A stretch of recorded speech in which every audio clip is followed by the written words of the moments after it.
Okay, so this is supposed to be a fireside chat, so I don't know, sit sort of near me, not too far away. Where's the fire? Yeah. We need the fire. Damn, forgot to do that. So, welcome back. This is about the future role of artificial intelligence for storytelling. And actually, that's kind of a misnomer, because I think it's the current role of AI for storytelling, because what we're going to see from these two creatives is how they're actually using AI already in telling stories, in creating narratives. And that is really exciting as far as I'm concerned. It's about algorithms, it's about machine learning, it's about sometimes mixing human and AI and sometimes not. So it's really kind of cool. So our two speakers are Deb Ray. He is the founder and CEO of Rivet AI Inc. Yes, based in Los Angeles. Yes. Yes. And Deb Ray is, Rivet AI is an AI platform, obviously, for content creators to augment storytelling and make production more efficient. So it helps producers to automate much of the pre-production process, which, of course, if you're a producer, you'll be happy to hear that. And scriptwriters, it also helps by generating a visual representation of their story, which shows how individual scenes affect the overall story. Deb is also a fund advisor, and he's an investor in technology startups and a relatively cool dude. So thanks for coming, Deb. And then next to him, we have Oscar Sharp. Oscar is a BAFTA-nominated director. He's a filmmaker. Together with technologist and AI researcher Ross Goodwin, he co-created the world's first AI screenwriter. Let me say that again. The world's first AI screenwriter, which, of course, named itself. And what did he call himself? Benjamin. Benjamin. Okay, I don't know why. Maybe we'll find out. Benjamin is a self-improving machine intelligence. Ooh. Trained on human screenplays. I don't know where you got self-improving from, but go on. Not self-improving? No, I wouldn't think so. Okay. Yeah. Not self-improving. No. AI. But anyway, it's based on stuff that's fed him. Because obviously, one thing that's interesting, and I think we'll get into a little bit, is when you're talking about AI, obviously the data you have to get the data from somewhere. It's a computer, right? Mm-hmm. So it has to pull from something. So where you pull your data from, affects, influences what you end up with. All right. So, Oscar, let's just start with you. We've got a bunch of clips to show from both you guys. We're going to talk about some stuff and hopefully get back to you guys fairly quickly to ask some questions from the audience. So, Oscar, I think it was in 2016, you and Ross produced and directed Sunspring, right? Okay. Yeah. So Sunspring, I think, was the first ever film entirely written by an AI scriptwriter. Yes? As far as we're aware. No one else has come forward as yet. Okay. And or if they have, then Ross has killed them without telling me. There you go. Okay. And that was Benjamin, basically. Yes. All right. Although at the time it was called Jetson. Oh, really? Jetson. That's good. I like that. The Jetsons. Well, we nicknamed it Jetson after the piece of hardware it was running on, which is an NVIDIA system-on-chip computer. It's sort of a good. Shows you where I go to popular culture, he goes to technology. Okay, fine. So tell us how this came about. What problem were you trying to solve by doing this, or was it simply a creative leap? I mean, that's a nice way of asking the question, what problem I was trying to solve, simply because at that exact moment when we decided to do it, I had writer's block. And now, I wouldn't, as much as several of my screenwriter friends have accused me of trying to build a robot to do it for me because I couldn't be bothered, I don't know that that's entirely true. But in a way, that was sort of going on. I mean, I was struggling to write my first proper screenplay. I'd had the BAFTA-nominated film that you mentioned. It was a short film, and then shortly after that, Tobey Maguire, the former Spider-Man, had phoned me up and gone, "Hey, come to Hollywood and write your first proper movie." So I'd gone to do that, and I was sitting there, and honestly, it's difficult second album syndrome. It's very hard to get that stuff done. And I had this sort of legacy of work with Ross Goodwin we'd been doing, where we'd already been experimenting, trying to create some sort of machine that would write a screenplay, and how exactly that would work was something we'd experimented with in various ways. And we'd sort of left it behind. We'd used Markov chains and a few other tools, and they just hadn't really worked very well. And then I'm sitting there feeling all depressed about my screenplay I can't write at 2 p.m. still in bed, and I get this email from Ross with a poem in it, and he says, "Can you read this poem for me? I need a recording of it." And it was beautiful. This poem was touching. It made me feel emotions. And that was extraordinary. I knew that all of his written work was generative, and I immediately call him up and I go, I don't know what new technology you're using. He says LSTMRNN, which we'll discuss. I don't know what new technology you're using. You know what that means. But yeah, exactly. Dave was like, LSTMs. we'll get to that.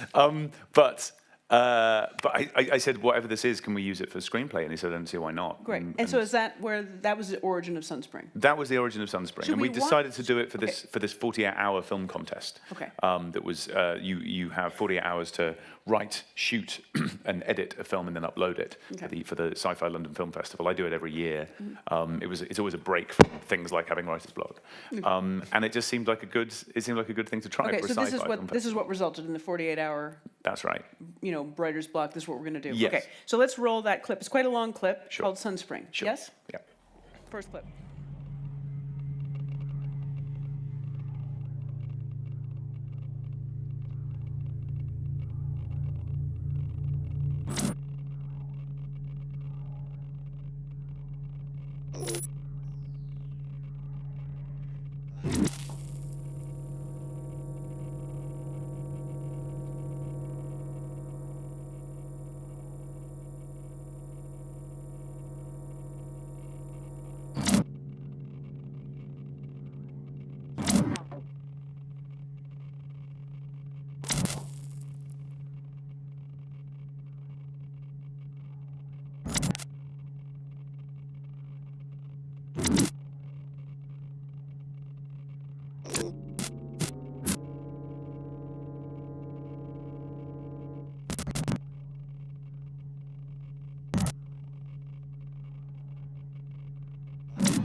In a future with mass unemployment, young people are forced to sell blood. It's something I can do. You should see the boy and shut up. I was the one who was going to be 100 years old. I saw him again. The way you were sent to me, that was a big, honest idea. I am not a bright light.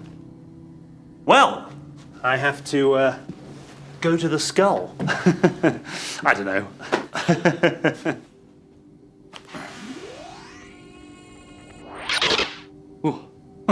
What do you mean? Well, I don't know anything about any of this, so.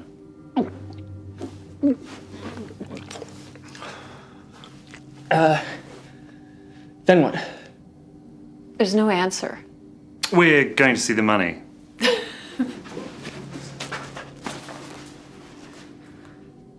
All right, you can't tell me that. Yeah, I was coming to that thing, because you're so pretty. I don't know. I don't know what you're talking about. That's right. So, what are you doing? I don't want to be honest with you. You don't have to be a doctor. I'm not sure. I don't know what you're talking about. I want to see you too. What do you mean? I'm sure you wouldn't even touch me. I don't know what you're talking about. Principle is completely constructed of the same time. It's all about you to be true. You didn't even watch the movie with the rest of the base. I don't know. I don't care. I know. It's a consequence. Whatever you need to know about the presence of the story. I'm a little bit of a boy on the floor. I don't know. I need you to explain to me what you say. What do you mean? Because I don't know what you're talking about. That? That was all the time. Would have been a good time. I think I could have been my life.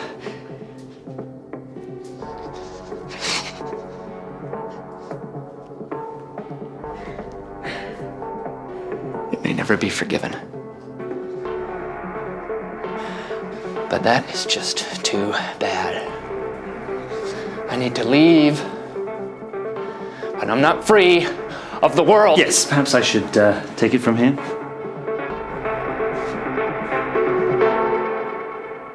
I'm not going to do something. It's not a dream. But I've got a time to stay there. Well, I still think you could be back on the table. It's a damn thing scared to say. Nothing is going to be a thing. But I'm the one who got on this rock with a child. And then I left the other two. I was a boy, I was a stranger, and I promised to be so happy. I was a beautiful day, I was taller, talking. I just wanted to tell you that I was much better than he did. Ready to go. I had to stop him. I couldn't even tell. Truth was so long ago.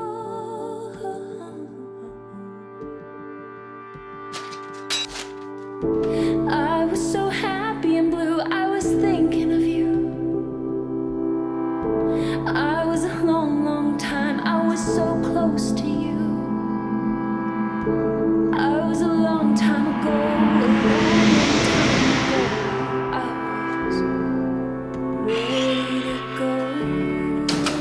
I was at home on the run.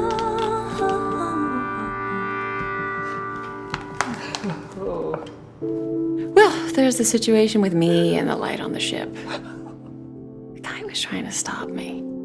He was like a baby, and he was gone. I was worried about him. And even if he would have done it all, he couldn't come anymore. I didn't mean to be a virgin. I mean, he was weak. I thought I'd change my mind. He was crazy to take it out. It was a long time ago. He was a little late.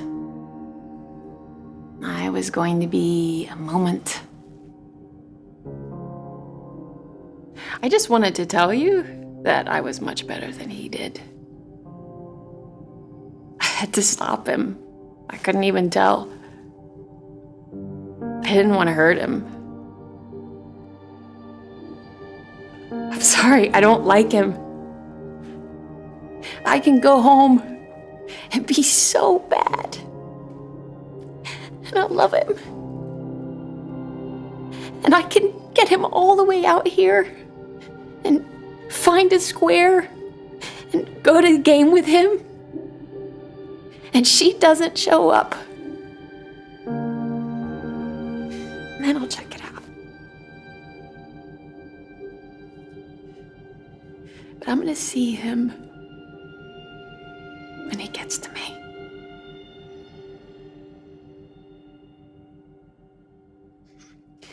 He looks at me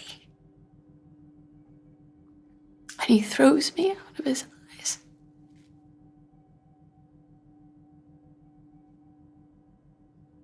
And then he says he'll go to bed with me.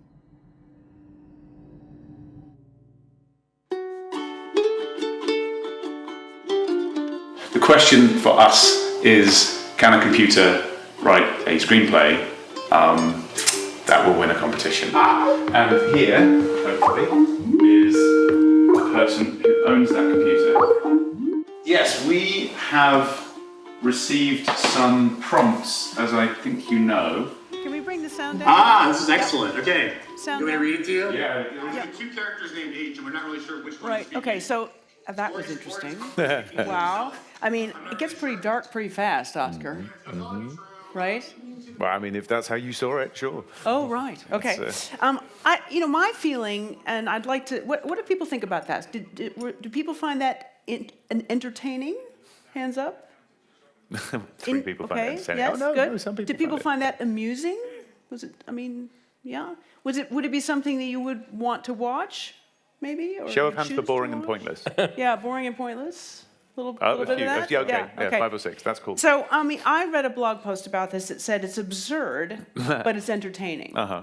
So, I read a blog post about it that said it's the most important piece of cinema in 100 years. There's a lot of blog posts about it. There you go. So, how do you feel about it? I mean, do you think that this is the beginning of a journey? I mean, I don't think Well, we it have. has I don't been. think that that screenwriters, professional screenwriters, have a lot to worry about yet. Well, quite, yes. Right, Yeah, but- as Neil Gaiman said, watch an AI spectacularly fail the Turing test, I think is the word he used. The Turing test. It's Okay.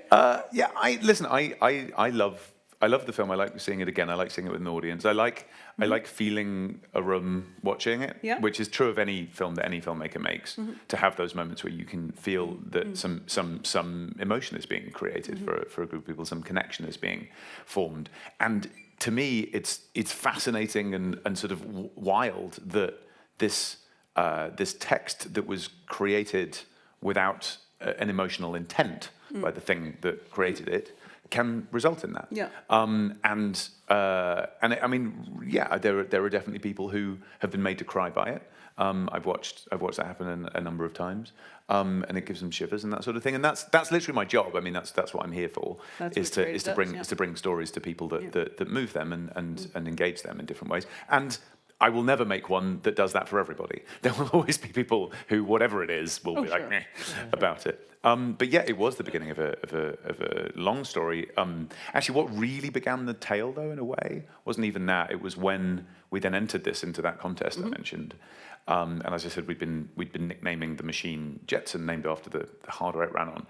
And there was an online vote for the audience vote. There was a jury. The jury said, "We'll give this top marks if they promise never to do it again." Another juror said, "The only thing that would enjoy this is another computer." Both of those people were screenwriters. But then there was this online vote, and anybody could click to vote. And the thing about online votes is they're easy to cheat. Yeah. If you clear your cookies, you can vote again. You can game it. Yeah. Exactly. And we saw that these other entrants were getting a lot more votes, and slightly uncannily fast. And I called up Ross and I said, "I think they're cheating." He said, "I think they are." And I said, "Well, we've got a supercomputer. Can we beat them?" And he said, "I don't see why not." And so 3 hours before the deadline for that contest, Jetson started voting for itself 36,000 times an hour.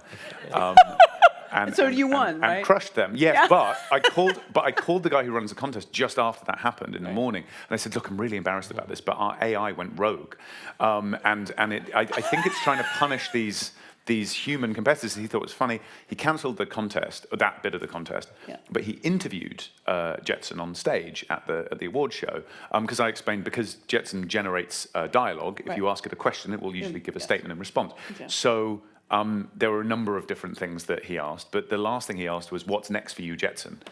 And Jetson said a series of, I think, sort of extremely portentous things. I see if I can actually find them for you, which were. Hang on. We don't have to read them all, but the one that's the killer one is about the name, right? This is the one. This is the one that's just this last one. So what's next for you, Jetson? Here we go. The staff is divided by the train of the burning machine building with sweat. No one will see your face. The children reach into the furnace, but the light is still slipping to the floor. The world is still embarrassed. The party is with your staff. My name is Benjamin. So that was the moment that a story began. And I realized as a storyteller that now I had the means with which to tell a story. And the amount I have learned about anthropomorphization, for example, what narrative is, how human beings cling on to, once upon a time, Mr. Glass went for a walk, and that immediately that makes us think that we're dealing with something that in some way is imbued with humanity is extraordinary. And then how that plays out inside the films themselves. Okay. Sure. Cool. Sure. Very cool stuff, right? Cool stuff. All right. Deb, now you took a different approach. The film you're going to show, Progress Bar, right, is AI, but there's also some human as well. So give us a little bit of a taste of why you did it that way. Yeah, so I'm coming from this with the Silicon Valley tech startup background, and Sunspring was really fascinating. And the common thread that joins both of us is a production company called NQ. And one of the founders of NQ is a VC who I knew. Okay. So that's how the thread started. So going into the space, there were two things I was looking at. One was more the technological side, like how can you take what's been done with Sunspring and take it much further, because it can't just stop with one film and laughs, right? We want to start a whole movement behind this. And the second part was, how do we create business around it? How do we make money out of this? Yeah. So for both of them, it really required a change in our philosophy. So as I dove more into the technology side of this, one thing became really clear, which is you can train an AI on lots and lots of examples, so it can, see lots of screenplays and try and emulate them. Mm-hmm. And some of the models that were used, like deep learning models, they're really good at really grasping the patterns behind things. So even if it's a pattern for screenplay or language, it's really good at grasping those. But what it really lacks is context. That's something we have as humans. Mm-hmm. And one of the core things that we also have is a physical embodiment. And why that's important is, a physical embodiment allows us to interact with the world. Yeah. We have affect, we sense things. So because of that, because of our biology, we get to really grasp meaning and significance, right? So, for example, if you ate something at dinner and then you get sick, your body learns. Thanks, Dave. Yeah, that was me last night. That's what he's very And that's why you never drink pointing again, right? Yeah, right. Yeah, don't have the fish. The body learns for a while. Yeah, it really does. Yeah. So that really gives you, your body as a whole is learning significance and meaning. Mm-hmm. Otherwise, the brain in a vat, is a brain in a vat? Vat, yeah. Yeah, brain in a vat. That can go and imagine all sorts of scenarios, but it doesn't grasp significance, which is important, which is important for understanding storytelling. It's important for creating meaning. So where we wanted to take that further is, we had to give the machine more of a sense of context. And secondly, we have to ultimately make this useful for people. So where we went with that is, well, why not bring humans in the loop? So yes, you can have a writer, and you can have an AI that can generate a lot of words and natural language. But could you take a person, a writer, and make them a superhuman writer by combining both forces? So what we set out to build after that is a context engine. So it takes, you can start off with a screenplay or an idea, and a story is really, a lot of it is about characters and their interactions with each other, as well as events that happen to them. So we created a structure, a graphical structure, where a writer can input these kind of variables, or a director can put all of these things in. So now the machine has a sense of what happened. So if I have to generate something, it has a context of what's happened in the story thus far. So that's progress bar, which we'll play right now. And what happens in progress bar is the director has an idea, a theme of the whole story, and he fills out the graph of the story, like how these characters interact with each other. And one of these characters is an AI called Lexi.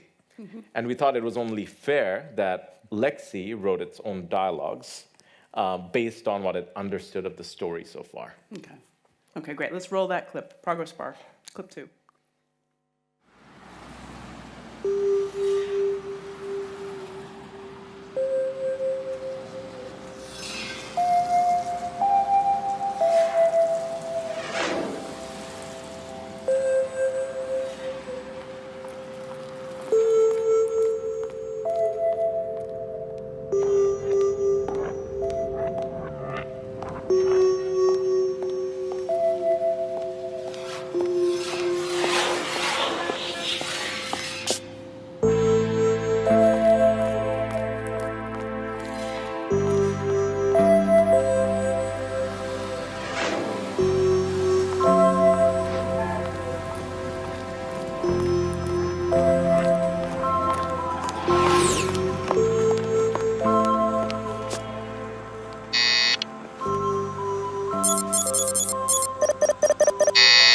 What the hell, Lexi? Let me in.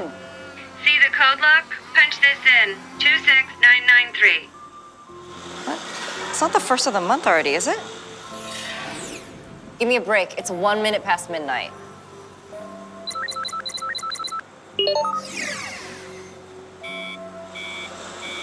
You gotta be joking. A joke is a story with a humorous climax.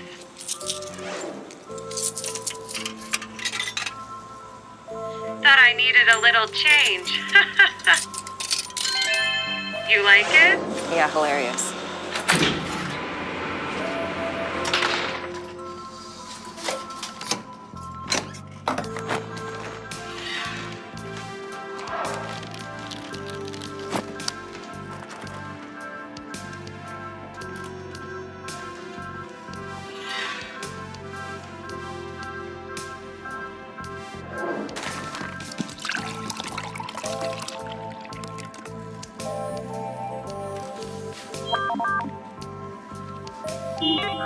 All right, Lexi, let's not resume erotic hip-hop limo party. Load up Carjack Squad. At least somebody likes this shit.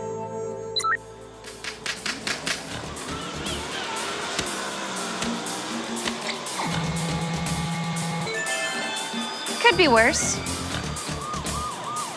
I thought I deleted my profile. They're not still charging me, are they? Ugh, Lexi, jump to the portal and cancel my account. And what is the magic word? I thought common pleasantries are lost on binaries. Be your most annoying, Lexi.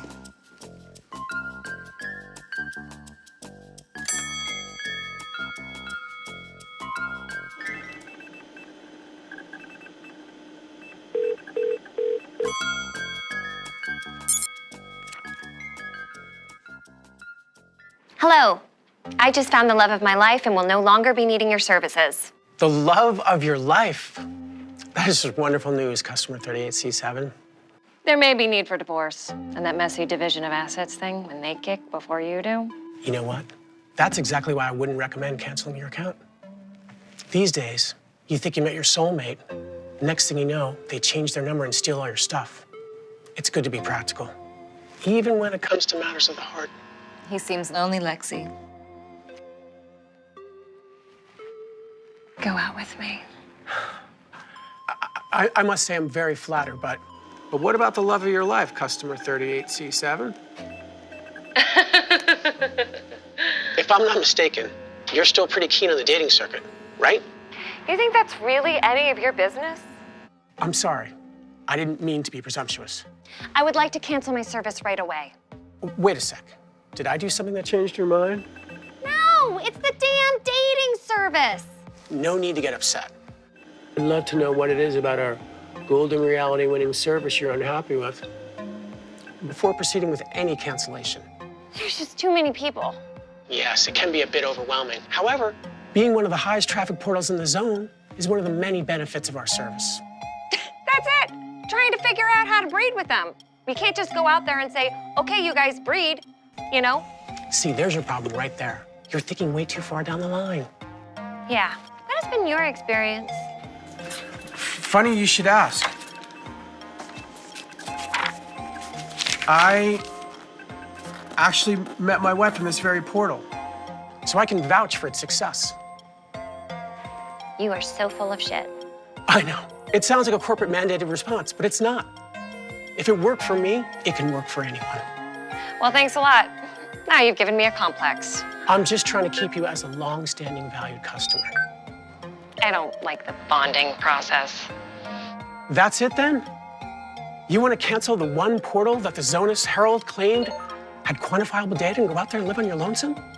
Yes. Just me, myself, and I. Enough, Lexi. You can override him. Wait a sec. I speak a little binary myself.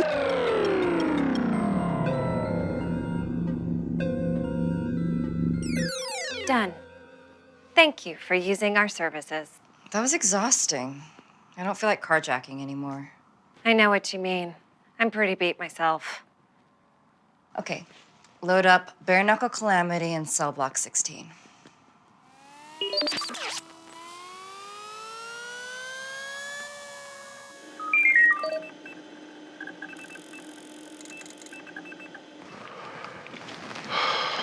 Weird game.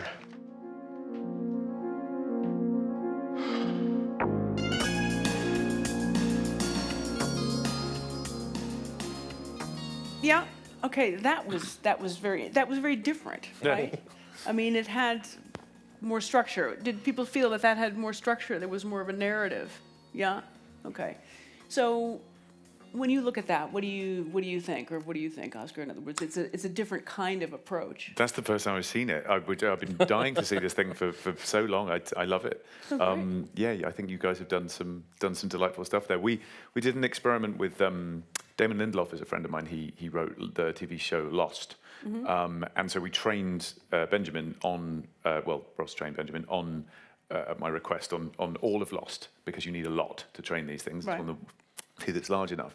And the idea was to be able to let Damon co-write in the same sort of way. But what we found is that certain of the patterns that emerge in those screenplays. So, for example, in Lost, there's a sort of house style that if you say whoosh you'll go whoosh, and there'll be like 10 O's. But when Benjamin does that, it goes whoosh about 9 lines down the page. So we sort of found that it wasn't practicable. You made it practical, which is awesome. Did you have to rein in Lexi, the actual AI bit, or did you just? Not really. So when we made this film, one of the criteria was we'd have to keep everything that the AI produced, the dialogues, we had to keep it authentic. The director was not allowed to change any of that. But what it really did is, and especially these type of technologies for a writer or a director, is it really forces you sometimes to go down certain paths that you weren't really thinking of before.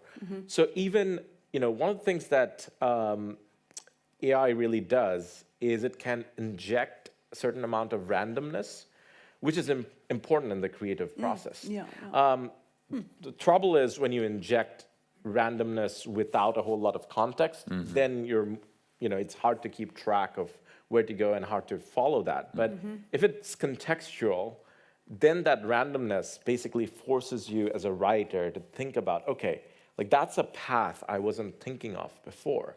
And in all of this, what's really important, you talked about the corpus, the training corpus.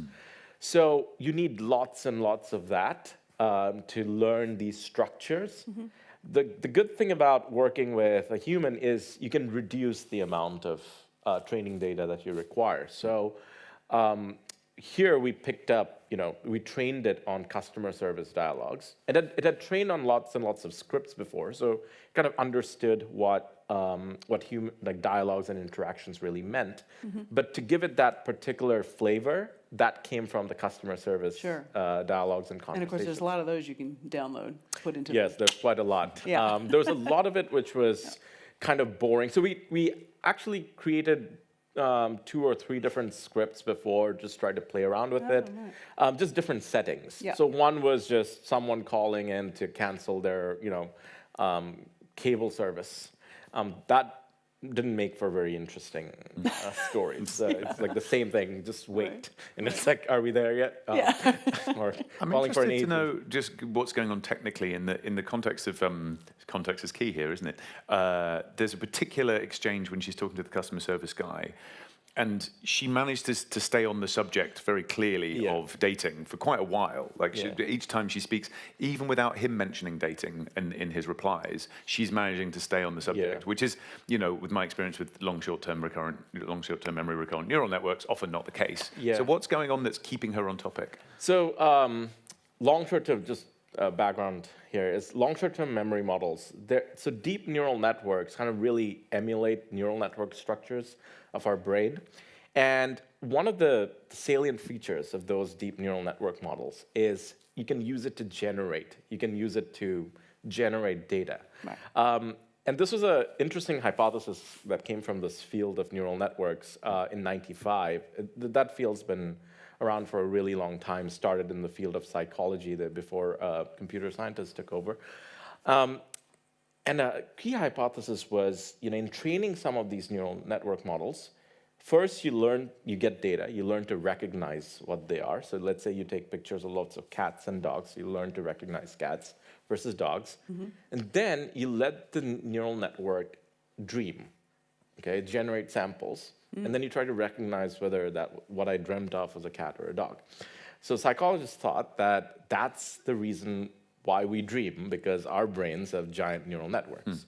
So in our dream sequences, they are necessary for learning because we learn about the world, we see something new, then we dream up new sequences, and we learn to recognize what we have dreamt of. It allows us to explore, or it allows us to learn faster because we dream of a lot of different possibilities that we don't see in the real world. Right. So that was a, This is a lovely tangent, but how is she staying on topic? Yeah. So She was training properly. Right. Yeah, well, long clearly. short-term memory models, they are following this, like, they're generating sequences. Yeah.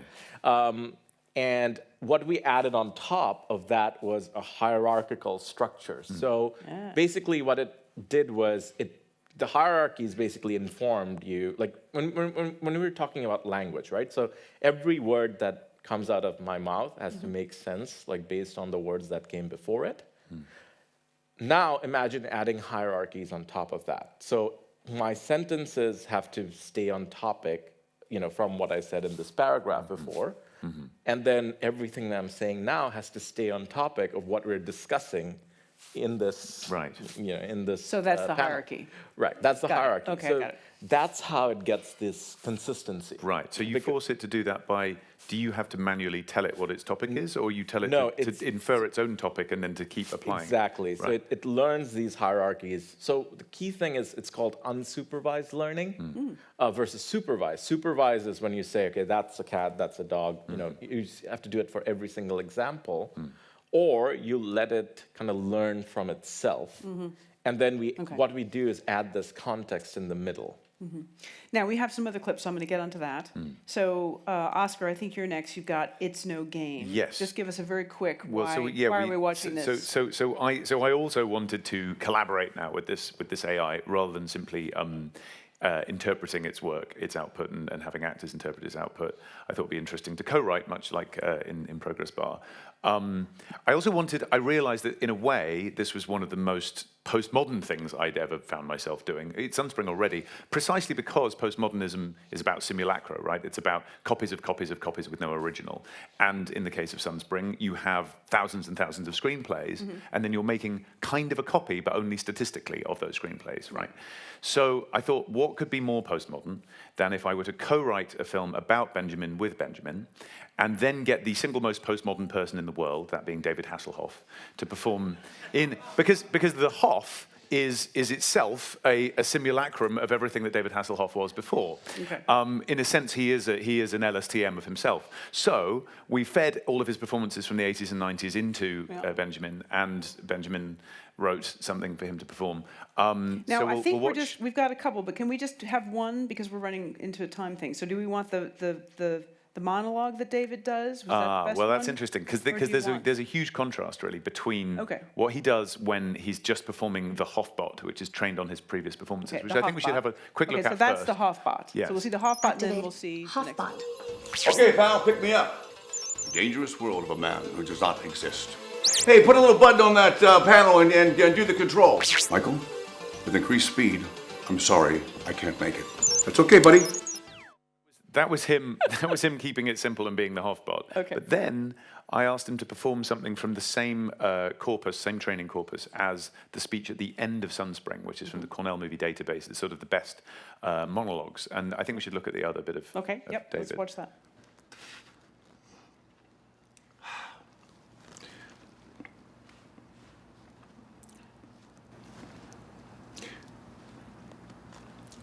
I don't know who the hell I am. I don't know who the hell I am. I want to be a man. I gotta get out of here. We're gonna make a huge mistake. I need to be with you and explain it to you. I would like to talk to you and explain this and tell you a little story. I want to talk to you. I want to go to the movies. I want to go to the movies.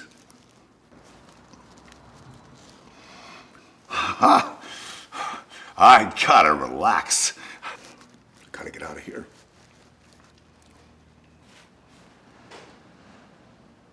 I don't want to see you again. I want to be a man. I want to be a man. I have to relax. I gotta go.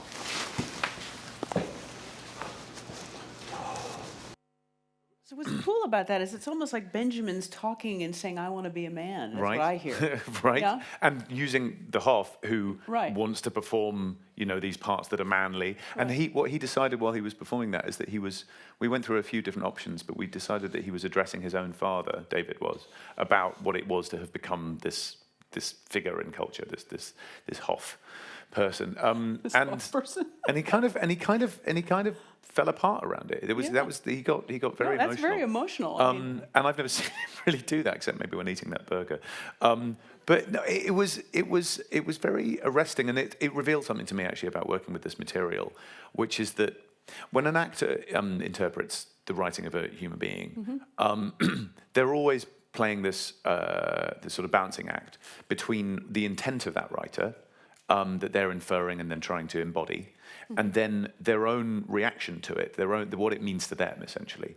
And when you give an actor this material and they know that there is no intent, suddenly they are alone with themselves. They are exposed only to their own interpretation of it, their own understanding what it is for them to be. And it's incredibly raw what it does in certain instances if you treat it in the rehearsal room in the right way. That is a very cool concept. So Deb, either react to that or cue up your next clip, because I think one of the things that's interesting is humor in all this. Or it's hard maybe sometimes to do humor with this. So talk a little bit about that. Yeah, that was, more absurdist humor. What do you call it that? Right, sure. So one of the challenges is when you do unsupervised learning, when you ask a deep neural network to say, okay, just come up with something, you'll hear the word "I don't know" a lot, showed up over and over. Yeah. Because there's a lot of uncertainty about what to produce, and without context, that's the most the lowest entropy thing to generate. I have a slightly different theory about that. Yeah. The reason that when you train on screenplays, you get "I don't know what's going on, I don't know what you're talking about" so often, and this is as a screenwriter, this becomes immediately obvious, is you're constantly having to get exposition to happen when you're writing screenplays. You just need the audience to know what's going on. So very often you have characters ask each other what's happening, or they don't know something, so someone else will explain it, which I think is why it's so frequent. And so the AI just verbalizes that. Yeah, okay, yeah. So, in terms of humor, what we wanted to do was look at a corpus of, funny quotes, right? Like, what if we could get a training set? Like, what if we could teach a machine what it means to be humorous? And, machine by itself doesn't know. So we looked into the Reddit corpuses, like people commenting on Reddit. And one of the things that's included in Reddit is our votes for funny comments. So you get things like, okay, this is funny, this is not. Yeah. So that seemed to be a very good corpus to say, okay, I've got a list of things, here, funny or not, right? You're going to learn. So have a machine learn this. Have a machine learn what it means to be funny and not funny. So when it generates output, it tries to do something funny. Okay. And then, personally, I really liked Mystery Science Theater. So, but I always thought it was really unfair that we can start playing that. Yeah, we can start playing. Can we play this in the background with the sound down, please? Yeah. And then we'll bring the sound up at a certain point. So what I thought with Mystery Science Theater is it was really unfair that the two robots in Mystery Science Theater, their dialogues are written by people. Why should that be the case? The robots should be writing their own dialogues. So what we did, same process as Mystery Science Theater. This is Mad Science Experiment 2000. We had the AI generate quips. And just in the same process as Mystery Science Theater, the director picked 1 out of 5 or 6 suggestions. Like with Mystery Science Theater, the same thing happens. The writers submit multiple quips, and the director picks one. So he wanted to be true to that process, do the same thing. And here, the AI is taking into account what's being, the scene of that B movie and what's being said in the dialogues, and generating a quip in response to it. Okay. So we can. Should we bring it up? Yeah. Little baby, you got little problems. Ooh, Bobby, can you come in here? There's something important I want you to see. We love surprises. Anyway, I don't want to bore you guys. Maybe we can watch a movie. You guys ever see Deathstalker? Never seen it. I'll fill you in. Thank you, Mommy. It's time to get this movie started. What do you guys think? Deathstalker, yay!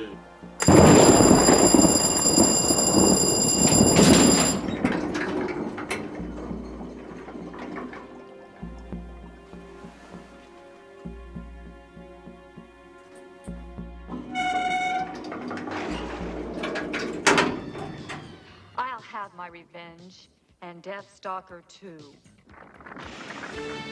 Oh, it's Deathstalker 2. Hope you guys don't mind. The ladies are laughing at his jokes for no reason. It's a matter of life and death. Do the words walk east till your hat floats mean anything to you? Well, that's my Gmail password. I thought we told you to get out of town. Hey, you didn't say which town. Oh, wow, action? It's a Phil Collins chime battle. Me? Come over there? Okay. Susudio? Time for some cinemonography. Oh, will they still keep the weaklings amongst us? You were paid handsomely. Quite handsomely, I might add, for your services. Handsomely? Let's just say that I'm willing to forgive and remember. At least it was carefully scripted. The crystal ball never lets me down. The West Road. Okay. West Road it is. Where in the name of Susudio are they going?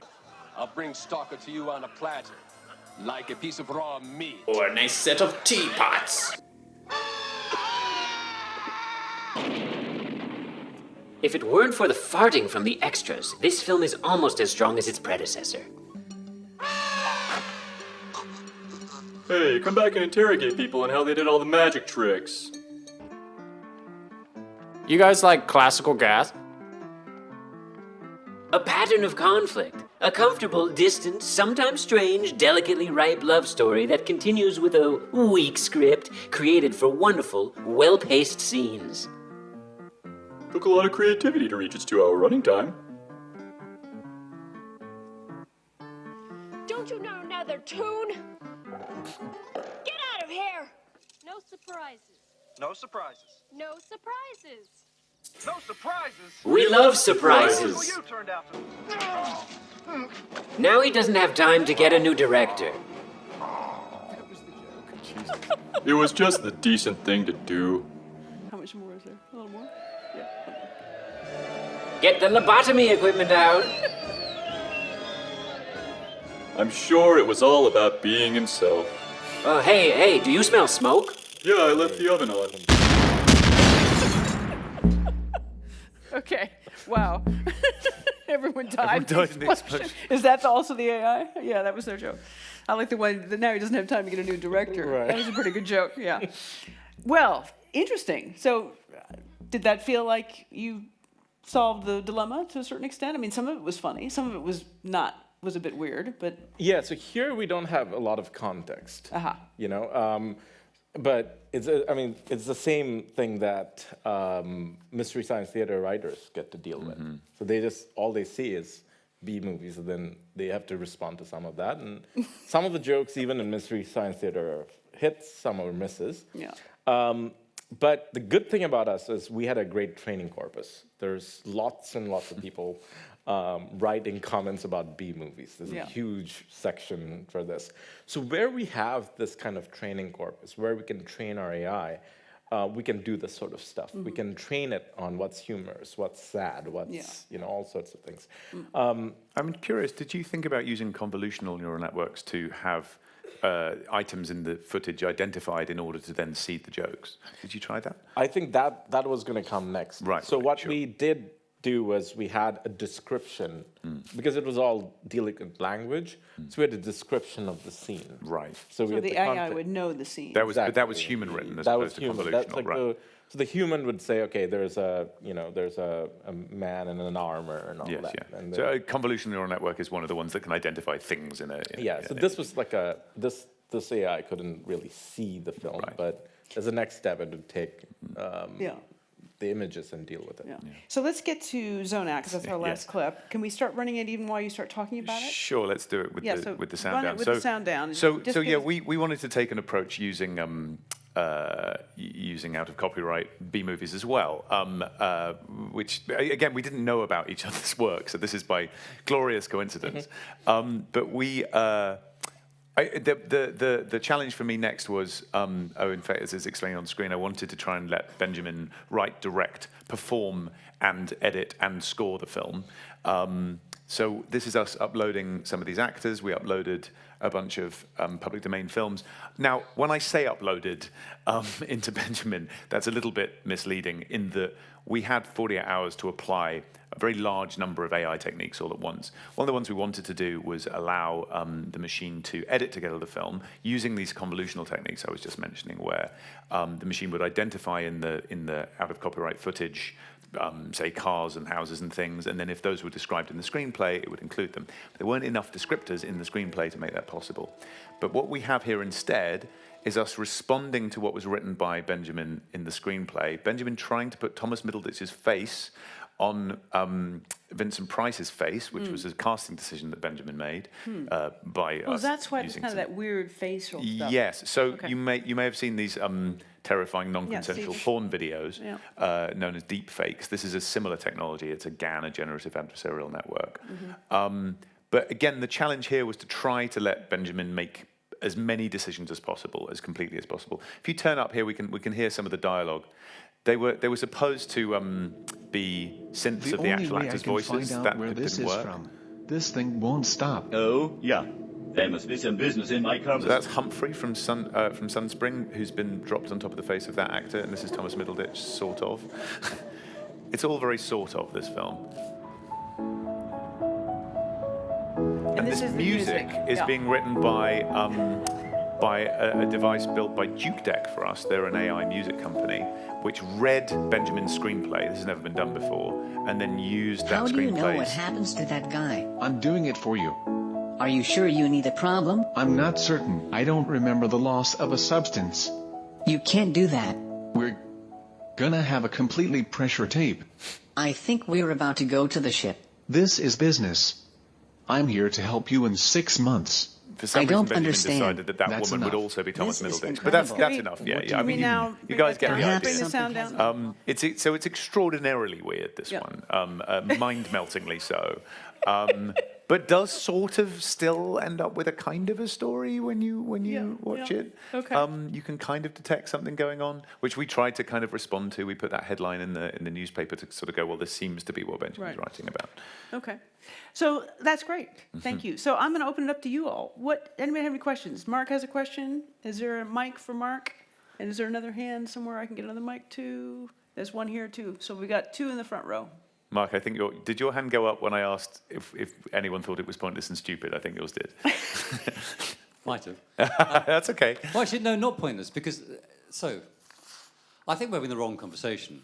So I feel like I've seen these. I could have seen them in the Tate Gallery from Bruce Nauman, right? They're art installations, and they're really interesting. They would actually have been featured in the Barbican's touring exhibition. So they're really interesting explorations of the relationship between humans and machines, and about language and meaning, and all those kinds of things. But what I've noticed has been happening over the last 10 or 15 years is that every new technology development that comes along, we think we have to apply it to storytelling because storytelling's so important to us. So second screen came, it must change storytelling. Interactive came, it must change storytelling. VR and AR came, it must change storytelling. And now AI, it must. None of them do, because storytelling is a problem that doesn't need fixing. But with like take AR, people talked initially about it's going to change storytelling. Actually, it had a really useful use, which was put it in your phone, help you to work out whether or not a sofa fits in your living room. Okay? And that's going to be important. AR is going to be really important at doing that kind of thing. So to me, all this work actually is an exploration of the stuff that Pete Thompson was talking about earlier on, about, as voice becomes more important in our lives, and AI-driven voice becomes more important in our lives, then what happens to our relationship with those those speaking machines and the emotion of that relationship, which Pete talked about, that is really interesting. And I think that this work is a really interesting exploration of that, but not of filmmaking. So I agree with you, and actually the main story that I've been telling all this time is this story about Benjamin. Benjamin, this sort of the first ever screenwriter, and hundreds of journalists, literally hundreds of them, going like, "Are you taking away creativity from creative people? Are you going to end the creative jobs and that sort of thing?" And what that ends up speaking to is precisely this relationship of humans to anything you give a name to, really, and especially if it behaves in somewhat human-like ways, like for example, answering your questions with a voice.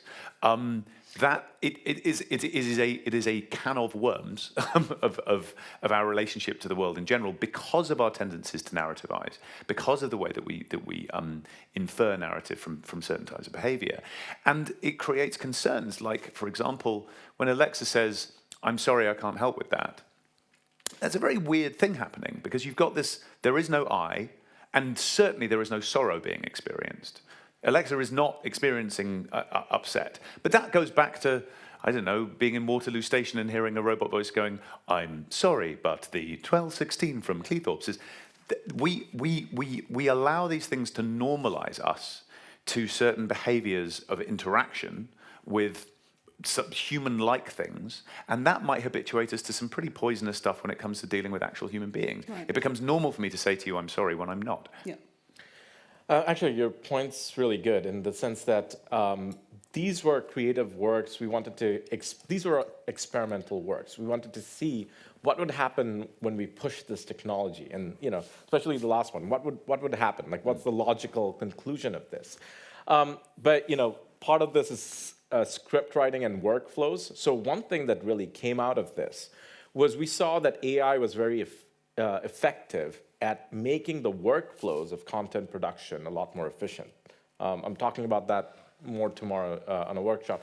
But what we saw is, like, there's so many parts of pre-production that's time consuming. It takes 3-4 weeks just to go through a whole script breakdown, budgeting, and so on. We applied it to that. We applied it to lots and lots of screenplays. We now have an automated script breakdown process, automated budget estimation process. That's all available through our platform, Rivet AI platform.